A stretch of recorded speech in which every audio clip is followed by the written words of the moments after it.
Shavua Tov, good evening, Chodesh Tov, Chodesh Kislev, month of light, month of Chanukah, month of miracles, and month of pain. For me, because I lost my daughter on Tes Kislev.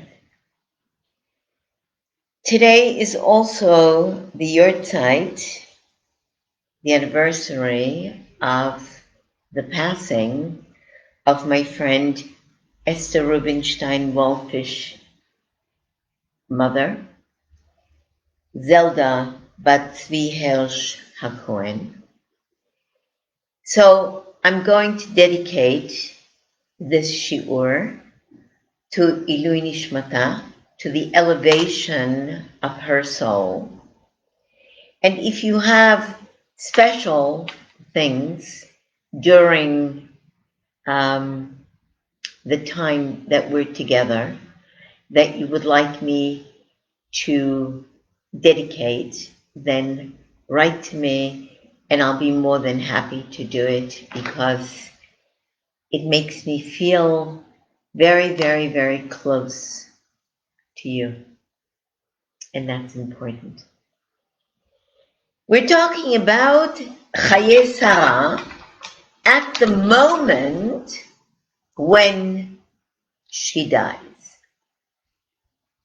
And she dies, of course, because the Satan comes to her in the form of, and tells her of Yakeda, tells her of what happened to her beloved son Yitzchak, and her soul leaves her body. So here is a conversation in the Midrashim to find out, is it exactly that he told her that it happened? Or is it that he inferred? In either case, it didn't make any difference, because just the thought that something would happen to her beloved child took her soul away. It wouldn't be right for me to try to make you understand what it means to lose a child, because nobody can ever understand it unless they've lost a child. So when I read, Sarah's lifetime was a total of 100 years, 20 years, and 7 years. And Torah writes, the years of Sarah's life were all equally good. 127 years, ending with the thought that her beloved child that she waited for 90 years, Hashem gave her this child at 90 years. Is it understandable that her soul would fly away? But the kind of life that she had from the beginning, from the onset, difficult, problematic, barren, living apart from her husband because he lived in one tent, converting the people and teaching them about Hashem in one place, she with the women in another place. Difficulty, living in the desert, not having the comforts of city life. So where is the story of the years of Sarah's life? Were all equally good. You see that in Hashem's eyes and in Torah's eyes, the suffering of a person is not considered whether or not the life in Hashem's eyes is good or not good, like we would judge. But what is it that you did during that time? What is it that you accomplished during that time? What is it that you gave to others during that time? What is it that you shared? Where is the value of your years? What you leave behind? What is your legacy? I read this morning the account of my friend Esther's mother. And when I read what she wrote, I cried. Because I realized that this is exactly what Hashem wants from us. That the suffering that we go through is converted into mitzvot, is converted into good deeds, is converted into things that leave behind a message. Sarah left behind Yitzchak. Yitzchak, the father, the first Jew, the firstborn circumcised Jew, the father of our nation. Sarah left behind generations of Yiddishkeit.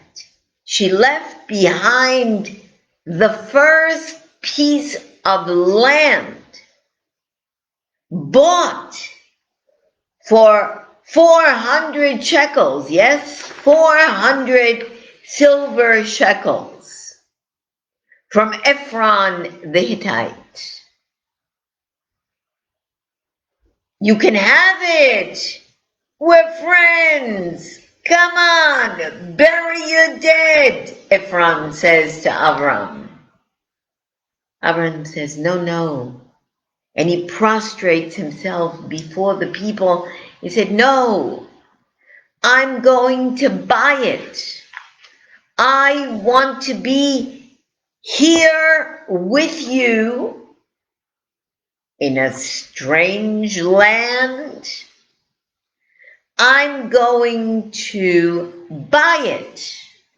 And I want to be absolutely sure that you get this completely straight. Avram threw himself on the ground in front of the local people.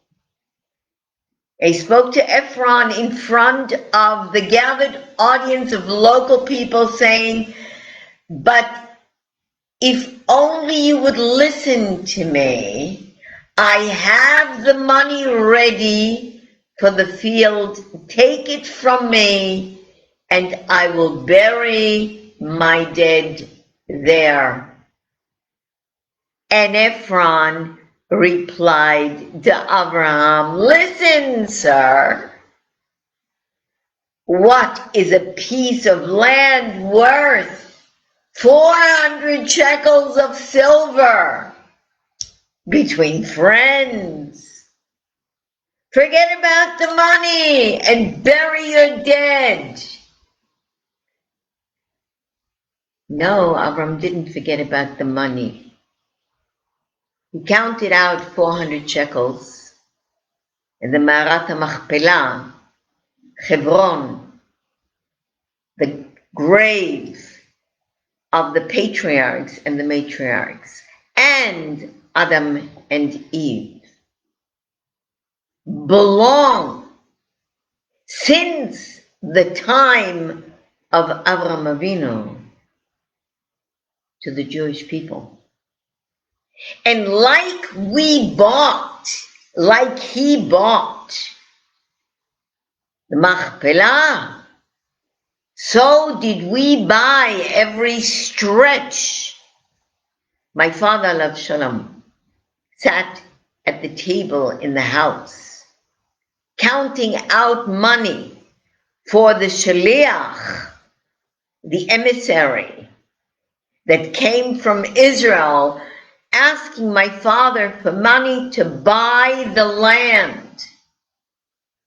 I have a certificate of land that my father, alav shalom, may rest in peace, bought in Israel, where there is a huge, gigantic stone for my family. They should all rest in peace, that were all murdered. So what are we talking about? Sarah's life ends with life. Sarah's life ends with the opening of the door of Gan Eden, because Marat HaMachpelah, the burying ground of Adam and Eve, is the door to Gan Eden. This point, I want to bring in a piece of the Zohar where the Zohar talks about observe. We're talking about page 15, 128a, 128b. Observe that when Avram entered the cave for the first time, he saw there a bright light, and as he advanced, the ground lifted, revealing to him two graves. Adam then arose in his true form, saw Abraham, and smiled. Avram thereby knew that there he was destined to be buried.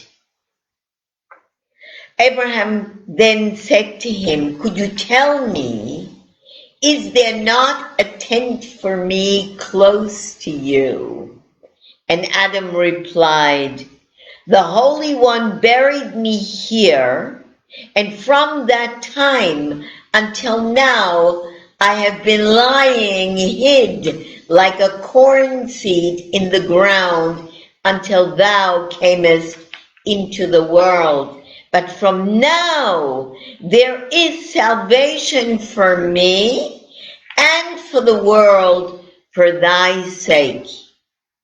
Hence it is written, and the field and the cave that is therein arose. That is, there was literally an arising before the presence of Abraham as up to that time nothing had been visible, but now that it had risen up, the whole spot was devoted to its lawful purpose.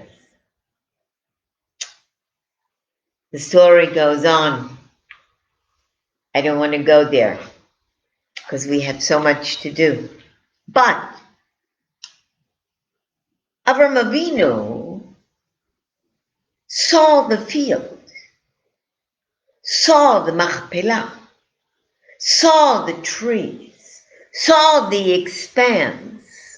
The field smelled of apples, the smell of Gan Eden. He understood it.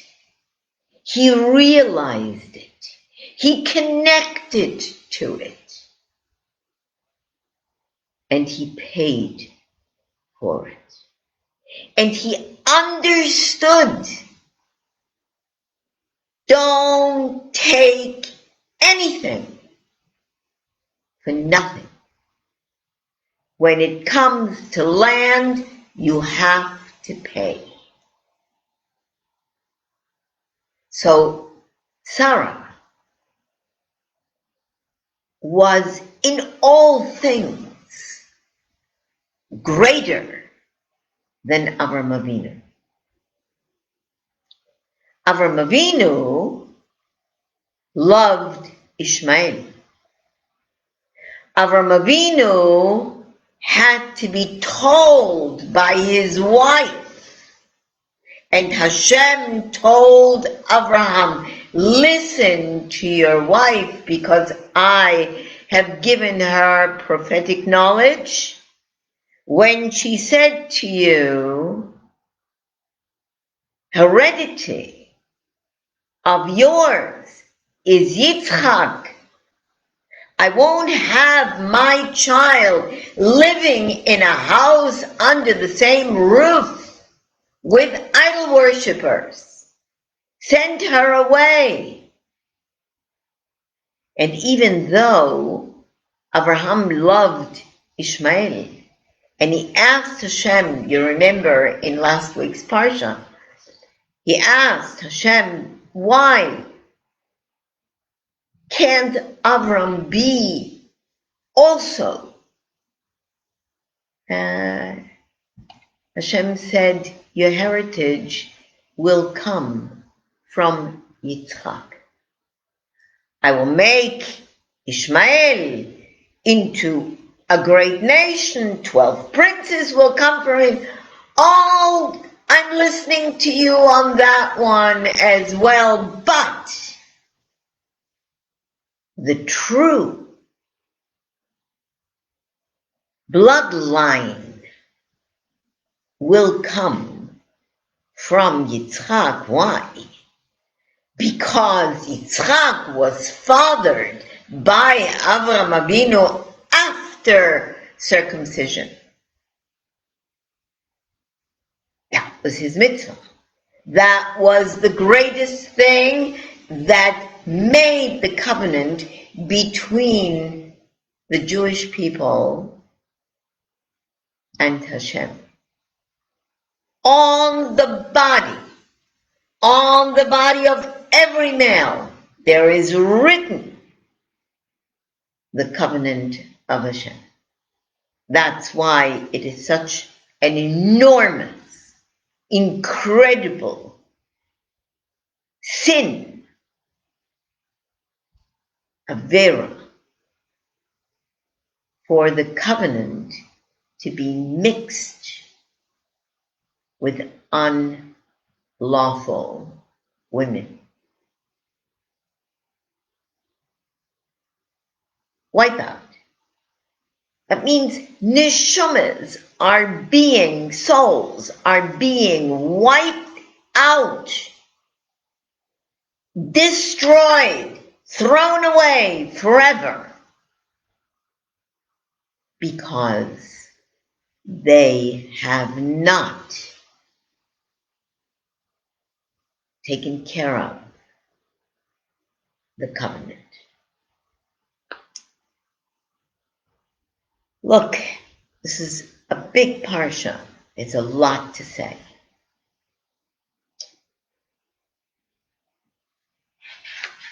Avram buries Sarah, obviously, in the cave of the Machpelah that he paid for. And Avram was old. And it's a very, very, very beautiful way of dealing with age. Because Torah gives a great deal of privilege to age. The Zohar says, 129 A and B, page 17, in Sonchino Zohar, number 2. Oh.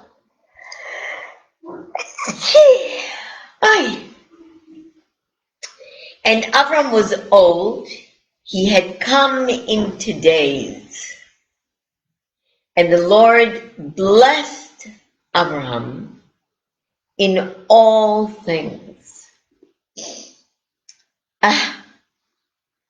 Happy is the man whom thou choosest to bring near, that he may dwell in thy courts. This verse, he said, may be explained as follows. Happy is the man whose ways are found right before the Holy One, and in whom he finds pleasure, so as to bring him near to himself. Observe how Abraham strove to come nearer and nearer to him, making him the object of his longing the whole of his days. What does that mean?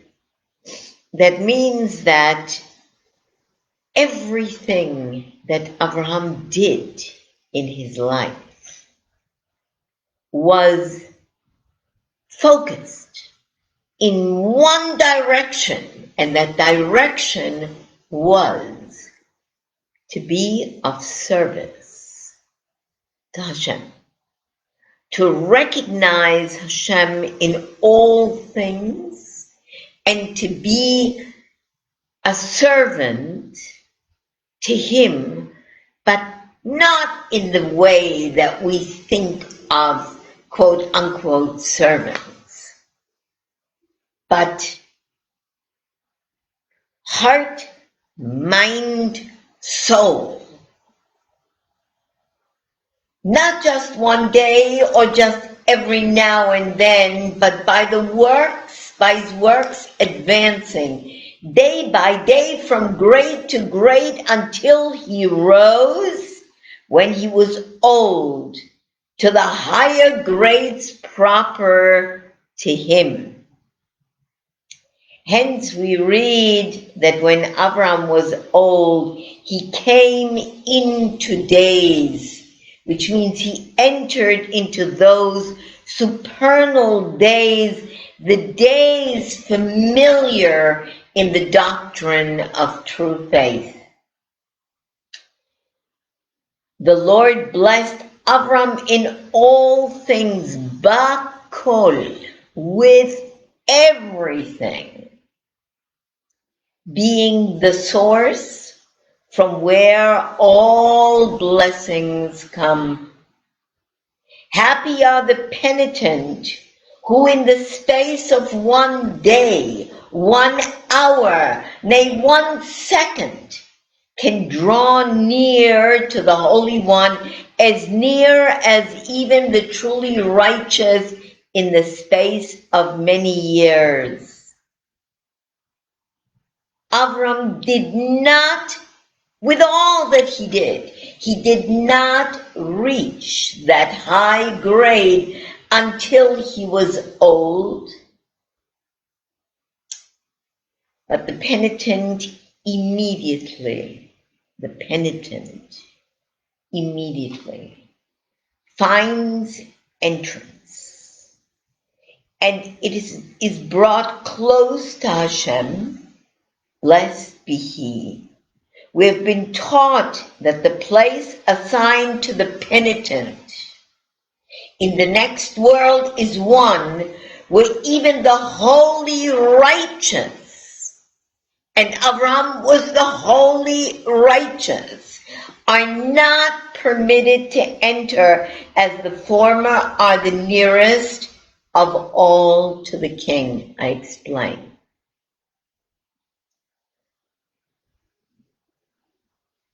Example. For 40 years of your life, you did nothing. For 40 years of your life, you left behind all tradition. You left behind all Yiddishkeit. You left behind your heritage, your family. You didn't care about anything. Comes Corona.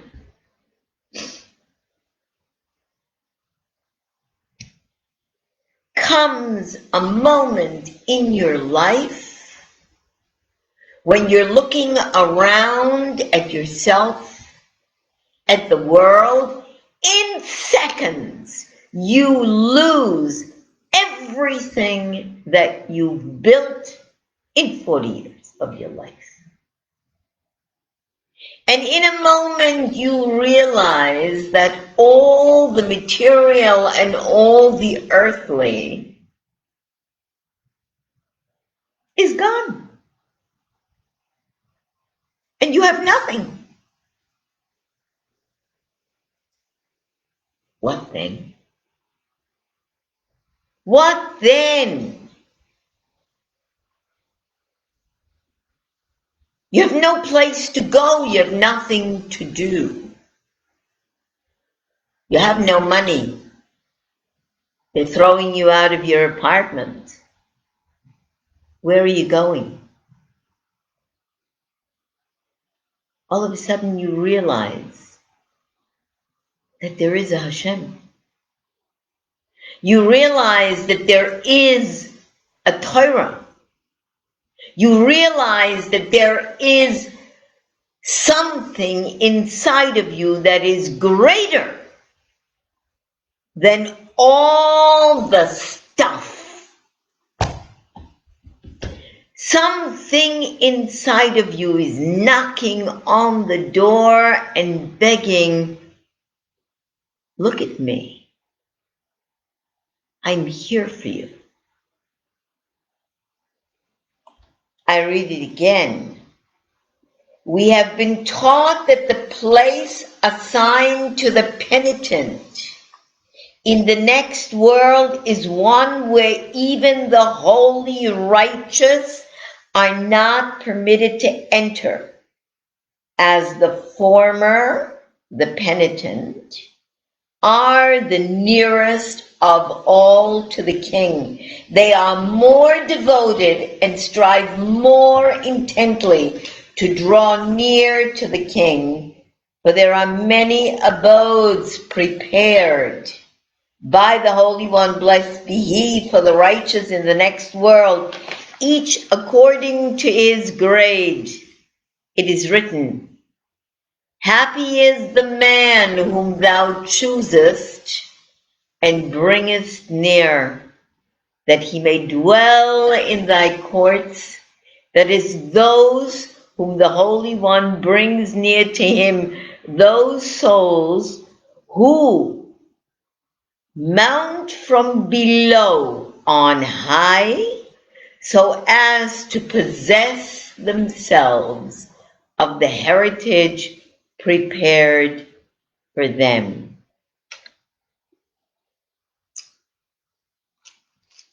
There isn't a Jew, there isn't a soul of a Jew that cannot return. There isn't one forgotten that returns.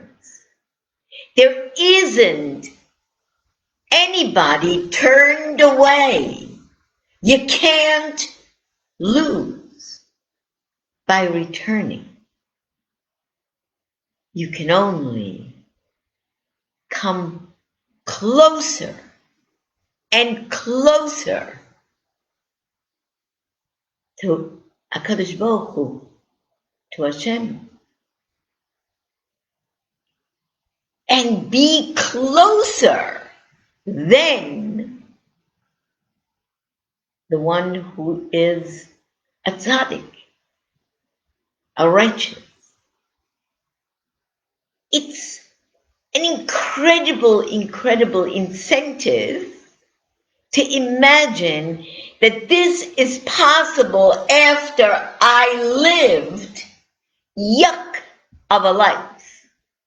I did everything under the sun that wasn't right, that was wrong, that wasn't holy, that was unholy. You take whatever you want. Nothing. And in a moment of understanding and returning wholeheartedly to Tshuva and to Hashem, you open the doors to the world to come. So what are we talking about? We're talking about Avram Avinu spent his life, but not until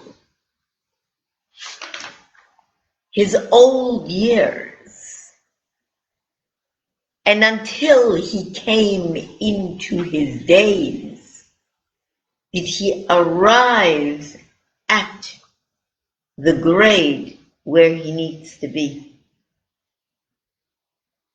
At which point he also realizes, I have a son, 37 years old, whom Hashem gave me in my old age, 100. He needs to get married. And I don't want him to marry anybody from around here. I want him to marry somebody from my family because he is circumcised. And the match has to match. So he takes Eliezer, the trusted Damascus of his home, who has everything,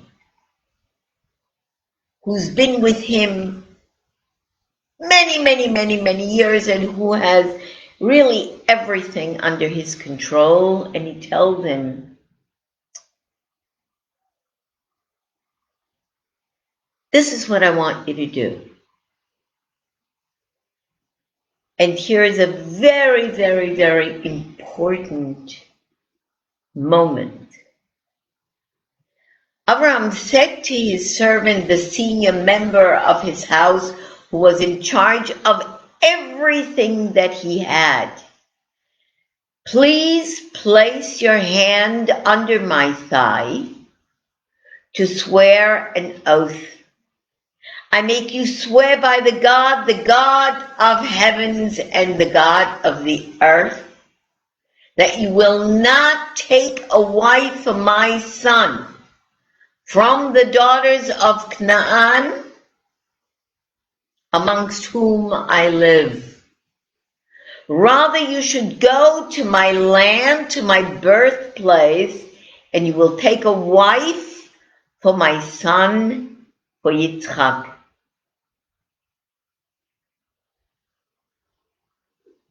He made him swear by the only thing that he knew he had that was of value in his life, with everything that he owned. And that was the place of circumcision. That was the place where he knew Hashem's imprint is on him, and this was the holiest thing that he had. And so he made Eliezer swear on his organ. You have to understand where this comes from and why this is so. Because nothing had any value to him except just that. And the servant says, well, what if the woman will not come to follow me to this land? Shall I take your son back to the land from where you came? Valid question. And Avram said to him, be insistent not to take my son back. God, the God of heaven and the earth, who took me from my father's house in Haran, and who led me from the land of Ur-Kasdim, where I was born, and he spoke to me about my needs, and he swore to me the covenant of the part, saying, I will give this land to your descendants. I will send you there. And Hashem will send an angel in front of you to clean up everything that could possibly be. And you will take a wife for my son there. And here comes the human part. Human. If the woman doesn't want to follow you, then you will be absolved from this oath of mine. But don't take my son back there. Enormous. He swears,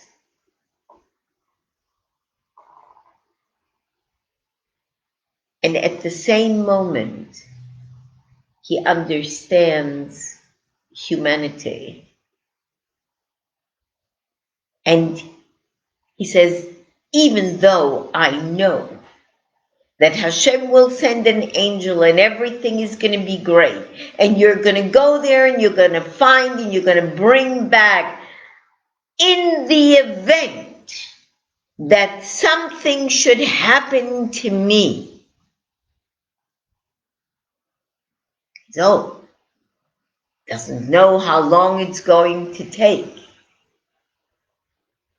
But if she doesn't want to come, you're absolved. But don't take him away. Why? Because Yitzchak was the perfect burnt offerings, and he cannot and could not and was not allowed to leave the Holy Land. He wasn't allowed to go. Eliezer leaves. In no time at all, of course, with Hashem's incredible help, he arrives. He arrives at Ramnaraim, puts himself and his 10 camels at the fountain. And, you know, I wonder, probably you've done this in your life like I've done this in my life. When you speak to God and when you ask God for help, and when you go to Him with all of your mind, with all of your soul, with all of your conscious being, with all of your pain, and you say to Him, "Oh God, the God of my master Abraham, please let something happen to me today and do a kindness for my master Abraham. Look, I'm standing at the water well. The daughters of the city's residents are coming to draw water.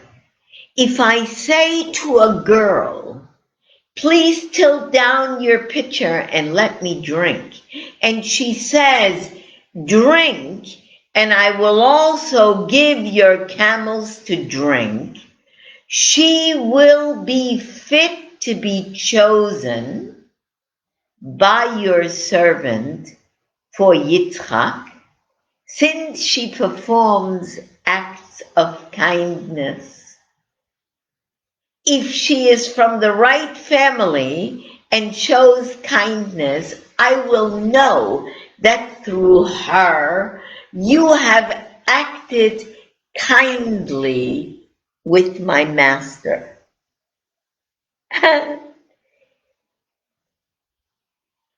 In other words, before he even finished speaking, and this same kind of thing happened only to Moshe and to King Solomon, that before or as he finished speaking, what he asked for actually happened. Because he did not finish speaking, the Torah said, and look, Rifka, the daughter of Bethuel, the son of Milcah, who was the wife of Abraham's brother Nahor, came out and her pitcher was on her shoulder. The girl was very pretty. She was a virgin and no man had known her. She went to the spring, filled the pitcher, and came back. When he saw that the water rose, here is the story about rising again from the well toward her, the servant ran toward her and said, "Please let me sip a little water from your pitcher." And she says, "Drink, sir." And she quickly took down the pitcher from her shoulders into her hand and gave him to drink. And when she finished giving him to drink, she said, "I will also draw water for your camels until they have finished drinking as much as they want." Could you ask for a greater sign than what you asked for? Of course, Eliezer knows immediately that this is obviously the right girl for Yitzchak. And he immediately gives her presents and he gives her bracelet and ring and then he says, "Do you have a place for me to stay?" And she says, "Of course. You come." The story goes on, he explains everything. He tells them how Hashem guided his way, how Rifka came, what he said. In other words, he retells the whole story. And here is Midrash. Betuel is not mentioned anymore because Lavan, her brother, saw that Eliezer had money, dainties, brought gifts, delicacies. So he figured, let's go and get him and kill him. And he poisoned his food.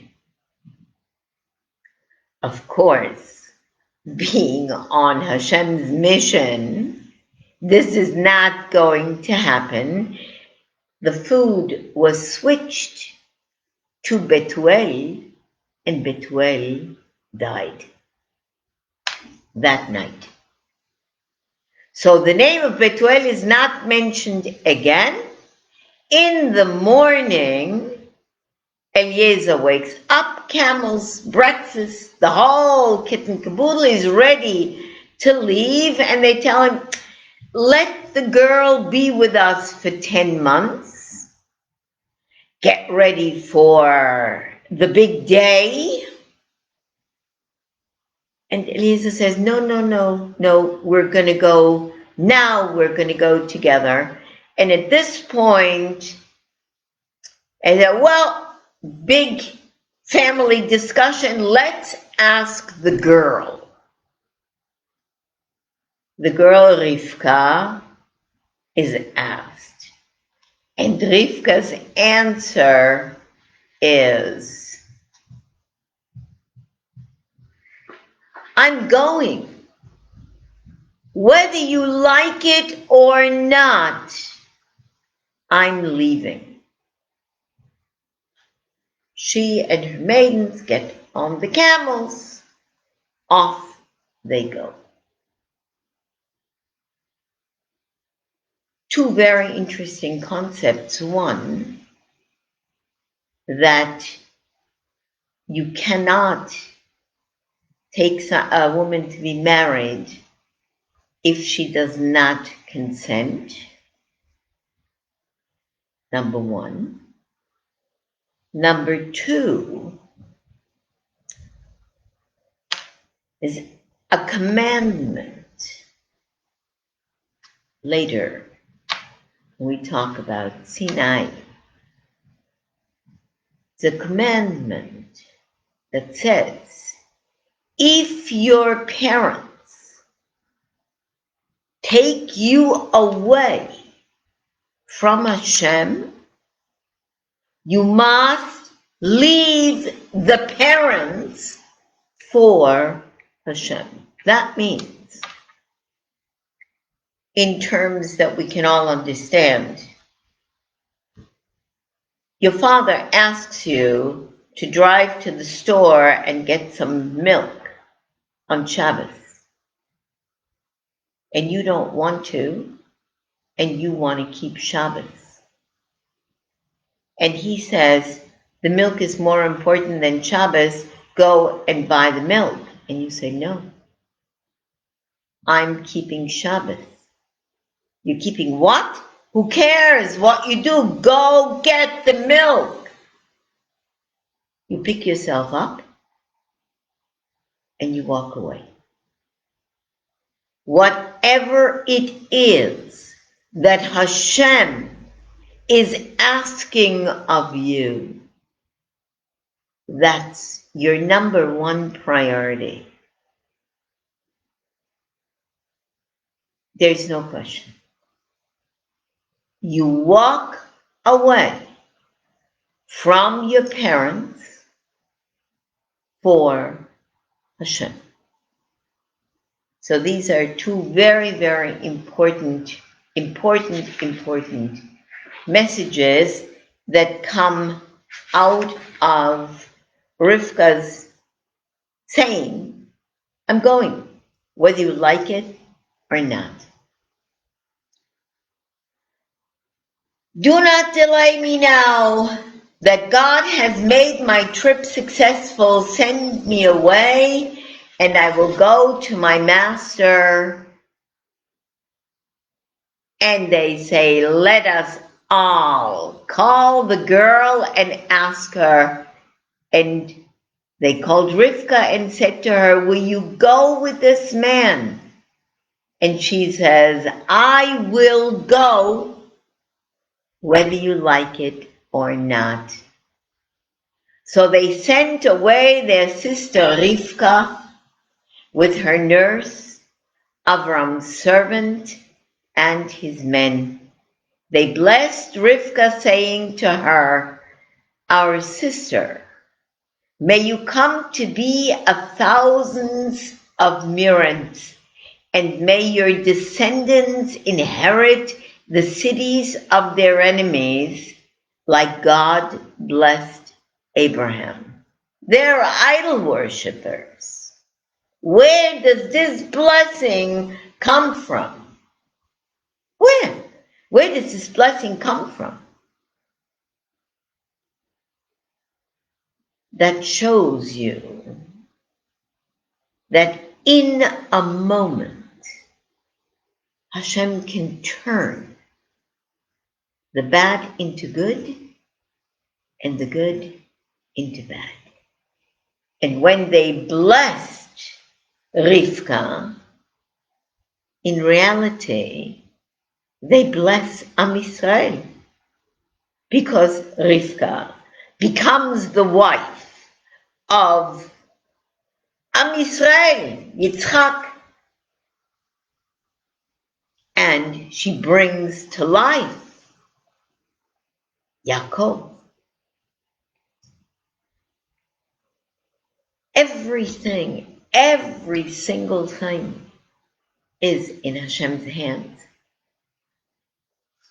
Of course, here comes the marriage of Yitzchak and Rifka, and the moment here is enormous. They come to the field. Yitzchak is praying in the afternoon, which was the prayer that he instituted. And from far he sees the camels, comes toward the camels. Rifka asks, who is the man? I have chills. Who is the man coming toward us? And Eliezer says, this is Yitzchak, my master. She immediately covers herself. And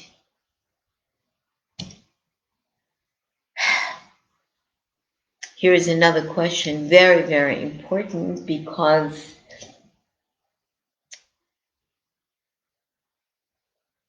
Rashi says that Rifka was 3 years old when he took her into Sarah's tent and when he married her. They didn't try, obviously, for another 13 years to have a child. But we have to think about the fact that 3 years then and 3 years now is not the same thing. A 3-year-old can't carry enough water for 10 camels on her shoulder. A 3-year-old is not mature enough to be able to say, I'm going, whether you like it or not. Okay, so Torah does not talk about how old actually Rifka is. Chazal, the sages, have different opinions, but the general opinion is that they didn't try to have a child until she was 13. Important, very important is that Yitzchak knew that Rifka was the right woman. Because when he brought Rifka to Sarah's tent, there were three things that had left with Sarah's death, that returned immediately when Rifka entered the tent. The candles of Shabbos burned from Shabbos to Shabbos. The dough of the chalot, of the bread that we bake for Shabbos, were blessed. And the divine presence, the cloud, returned to the tent. Abraham knew this. He never, ever, ever came back into the tent. Abraham married or remarried Hagar, who now has returned to the ways of Abraham, the ways that she left after she was sent away and became again an idol worshiper, returned, tshuva. Abraham married her again, had more children with her, sent those children away to the east so they would not interfere in any way, shape, or form with Yitzchak, gave them gifts ad blidai, so much, but the inheritance went, of course, to Yitzchak. I just want to, I just need to share this with you. It's so beautiful. 133a, page 31. And Yitzchak brought her into the tent of Sarah, his mother. The letter Hay at the end of the word, ha'olah, ha'ohelah, in Hebrew, into the tent, is the reference to the Shekhinah, which is divine presence, which now returned to the tent. For during the whole life of Sarah, the Shekhinah did not depart from it, and the light used to burn there from one Shabbos to the other. Once lit, it lasted all the days of the week. After her death, the light was extinguished, but when Rebekah came, the Shekhinah returned, and the light was rekindled. Thus the verse reads literally, and he brought her into the tent, Sarah, his mother. It is said, the last phrase implying that Rifka was in all her works a replica of Sarah, his mother. Just as Yitzchak was the very image of Abraham, because obviously the first conversation, at the age of 100, he can't father, so Hashem made him the exact image of Abraham, so there was no question who was the father of Yitzchak. So that whoever looked at Yitzchak said, there is Abraham, and knew at once that Abraham begat Yitzchak. And so Rebekah was the very image of Sarah. She was thus, so to say, in the phrase of our text, Sarah, his mother. Oy. Rabbi Eliezer said, Rabbi Elazar actually is the son of Rabbi Shimon Bar Yochai. All this is truly said, but observe the deeper mystery here. For verily, although Sarah died, her image did not depart from the house. It was not, however, visible for a time. But as soon as Rebekah came, it became visible again, as it is written, and he brought her into the tent, Sarah, his mother. As much as to say, and forthwith Sarah, his mother, made her appearance. No one, however, ever saw save Yitzchak. And thus we understand the words, and Yitzchak was comforted after his mother, that is, after his mother became visible and was installed in the house again.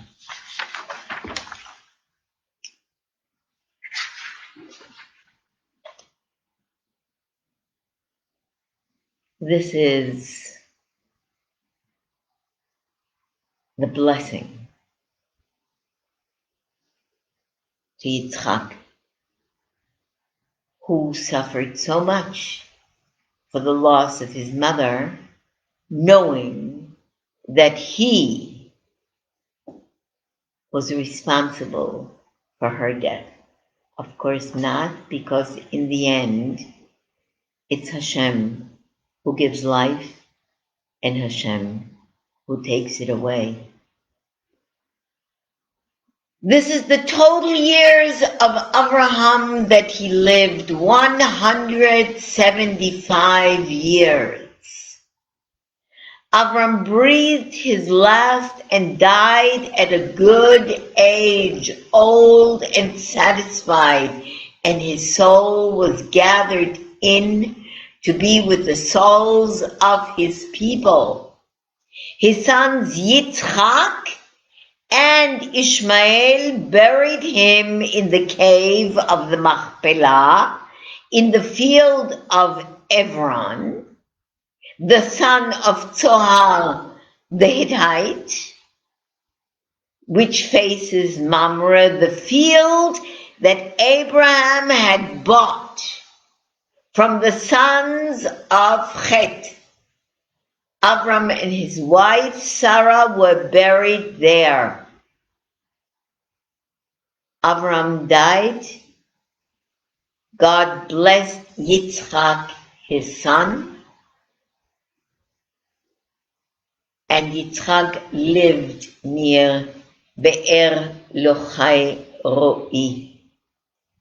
Then we talk about, at the end of the parsha, we talk about Ishmael and his descendants. And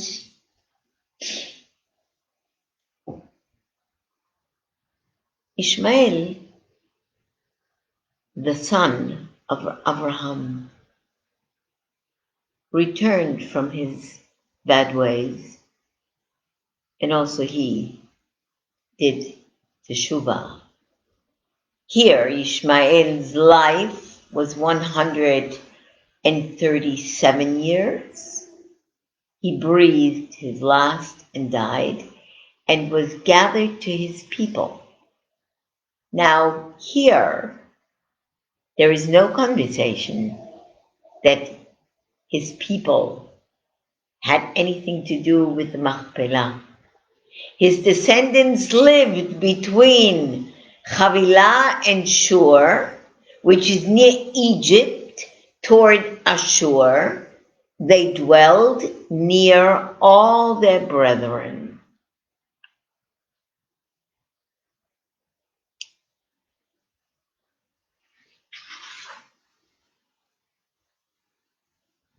It's great to be with you. It's pure joy for me to be able to share with you. It's an incredible privilege that Hashem is giving me to communicate with you and to bring Torah to you wherever you are. Chodesh Tov, a lichtig Kislev, a Kislev, a month of Kislev full of light, full of health, full of blessings, full of